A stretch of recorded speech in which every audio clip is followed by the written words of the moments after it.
Good morning, it's Monday, May 11th, and we're going to continue our exploration through the discipline of action around a subject that I could probably spend all day talking about, but I promise to get it buttoned up in just like 4 short minutes. And it comes from the Daily Stoic prompt of, where does my lack of self-control create problems?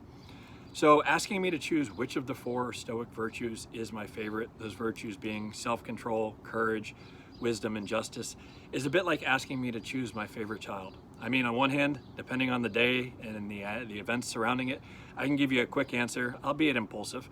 But on the other hand, when I take a more grounded and realistic view, it's impossible and unnecessary to choose just one. But today is not one of those days, at least not insofar as we're talking about Stoic virtues. And today, my favorite Stoic virtue child is self-control.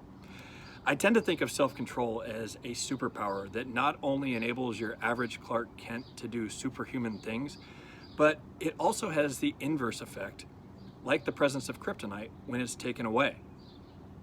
Now, as Seneca writes to his student, the greatest portion of peace of mind is in doing nothing wrong. Those who lack self-control live disoriented and disturbed lives. Now, that's a pretty rough place to be, but I imagine that we can all relate to what that feels like at some point in our life. I mean, without self-control, we become a slave to external temptations and our desires, which leads us to making self-serving, short-sighted, and ultimately self-defeating decisions. Now, Marcus Aurelius warns of the dangers of a lack of self-discipline when he reminds himself with a statement that I like to use as a soundbite when I need to find that superpower. He says, "Concentrate every minute like a Roman. Do everything as if it were the last thing you were doing in your life, and stop being aimless. Stop letting your emotions override what your mind tells you. Stop being hypocritical, self-centered, irritable." I think that's pretty direct. I mean, self-control helps shape the actions that we choose to take. I think the inward-looking benefits that this superpower provides us are the most obvious.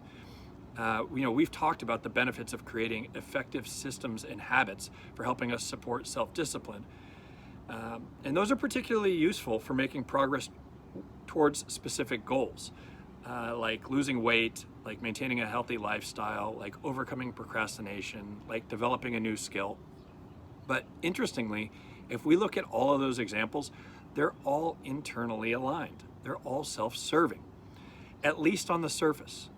But I think there's a secondary unintended benefit here. By going through the implementation of a system designed to support self-control, we are strengthening that superpower to use it in an even more powerful and productive manner, to be able to apply it outwardly. Marcus continues as he reminds himself, do external things distract you? Then make time for yourself to learn something worthwhile. Stop letting yourself be pulled in all directions. When we have that self-discipline, we aren't pulled in all directions. When we've curbed our desires, we're able to act selflessly and ask ourselves, what is in the best interest of the community? When we know that we possess that superpower, we stare down desire and say, I see you, but I don't need you. We've been here before, and we know how to suppress short-term interest for choosing actions aligned to the greater good. We know that from experience that this is where the ultimate satisfaction comes from. We have confidence that we can do without fill in the blank because we practice every day fortifying our self-control with seemingly more trivial efforts so that its blade will be sharpened and ready when we need it most, when it calls for us to take care of others. Hope you found that interesting and useful. Have a great day.